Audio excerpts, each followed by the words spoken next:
नमस्कार, दीप्स किचन मराठीमध्ये मी दीपाली आपलं मनापासून स्वागत करते। चला तर मग आजच्या आपल्या रेसिपीला सुरुवात करूयात। आज मी तुम्हाला अगदी साध्या सोप्या पद्धतीने मसाले भात करून दाखवणार आहे। आपण वटाणे भात सुद्धा म्हणू शकतो। आपण ह्या भातामध्ये कांदा, टोमॅटो, आलं, लसूण काहीही वापरलेलं नाहीये। तर मसाले भातासाठी आपल्याला काय साहित्य लागणार आहे ते आपण पाहूया। मसाले भात करण्यासाठी मी इथे कोलम तांदूळ 2 कप घेतलेला आहे। तुम्ही तुमच्या आवडीनुसार कुठलाही तांदूळ घेऊ शकता। 1 कप वटाणे घेतलेले आहे, 1 तमालपत्र, ओलं खोबरं मी थोडंसं खोवून घेतलेलं आहे, अर्धा चमचा मोहरी, 1 चमचा जिरे, 1 दालचिनीचा तुकडा, 1 मसाला विलायची, 4 लवंगा, 4 मिरी, अर्धा चमचा हळद, 1 चमचा मी गोडा मसाला घेतलाय, 1 चमचा काळं तिखट घेतलेला आहे, थोडे काजूचे काप घेतलेत, आपल्याला 2 चमचे तूप लागणार आहे आणि तेलही लागणार आहे, 3 हिरव्या मिरच्या कट करून घेतलेल्या आहेत, थोडी कोथिंबीर बारीक चिरून घेतली, 5 ते 6 कढीपत्त्याची पानं, चवीनुसार मीठ लागणार आहे। मी गॅसवर कढई ठेवली, त्यामध्ये तूप घालते, त्यातच 1 चमचा तेल घातले, तेल तूप गरम झाले, त्यामध्ये मोहरी आणि जिरे घातलेत। मी मोहरी आणि जिरे तडतडले, त्यात तमालपत्र घालते, खडे मसाले घालायचे, हिरवी मिरची घालूया,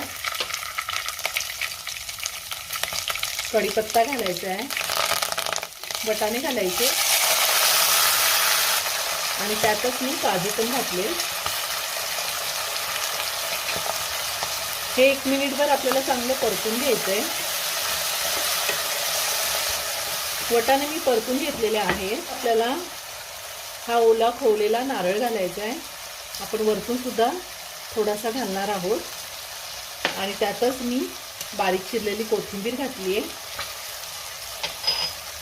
पुन्हा सगळं व्यवस्थित मिक्स करून घेऊया।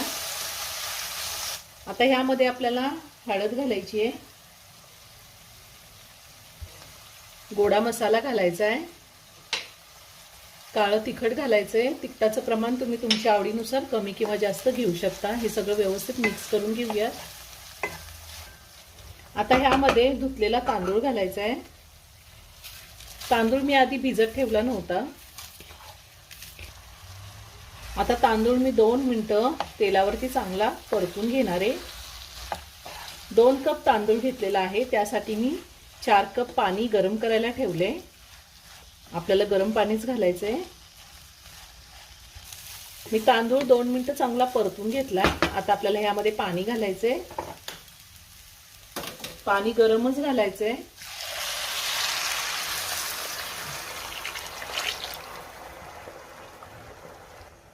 आता चवीनुसार मीठ घालूयात आणि पुन्हा सगळं व्यवस्थित मिक्स करून घेऊयात। मी सगळं व्यवस्थित मिक्स करून घेतलेलं आहे। तुमचा तांदूळ किती नवीन किंवा जुना आहे त्या अंदाजे तुम्ही पाणी थोडं कमी किंवा जास्त घेऊ शकता। आता झाकण ठेवून मसाले भात आपल्याला शिजवून घ्यायचा आहे। गॅसची फ्लेम मी मीडियमवर ठेवणार आहे।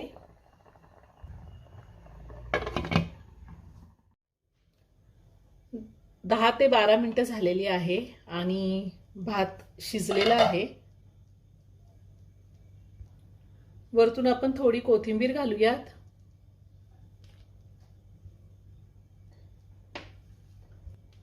ओलं खोबरं घालूयात,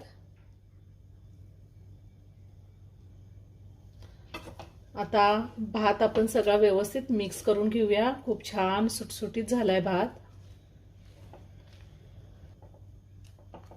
भात मी एका बाउलमध्ये काढून घेते। खूप छान झालाय। अगदी साध्या सोप्या पद्धतीने मसाले भात तयार करून झालेला आहे। खूप छान झालाय। तुम्ही एकदा नक्की करून पहा। व्हिडिओ जर आवडला तर व्हिडिओला लाईक आणि शेअर करायला विसरू नका। रेसिपी आवडली असेल तर कमेंट करून नक्की कळवा। पुन्हा भेटूया अशाच एका छानशा साध्या आणि सोप्या रेसिपी बरोबर। धन्यवाद।